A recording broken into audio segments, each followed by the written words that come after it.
ਅਸਲਾਮੁਅਲੈਕੁਮ ਜੀ। ਸਮਾਨ ਐਗਰੀਕਲਚਰ ਦੋਸਤਾਂ ਨੂੰ ਵੈਲਕਮ ਕਰਦੇ ਹਾਂ।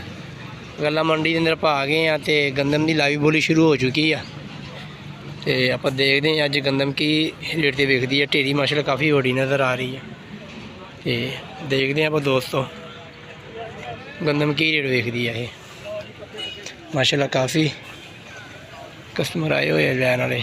ਆਰਤੀ ਭਾਈ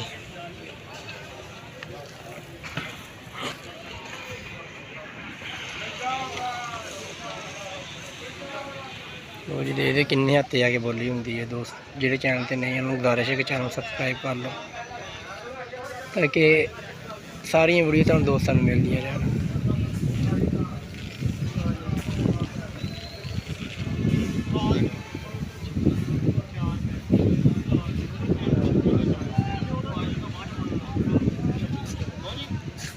विखी कि नहीं विखी यार किन्ने च? लो जी दोस्तों पिछली ढेरी विखी 2600 की, ये विखी है 2604 रुपए की। काफ़ी मंदा रेट जा रहा है दोस्तों। पिछले दिनों के अंदर फिर भी गंदम की बस 250 से गई सी, अज तो बहुता ही मंदा जा रहा है। 2600 जा रही सुनिया बाद ढेरियाँ 2500 तो भी स्टार्ट हुई।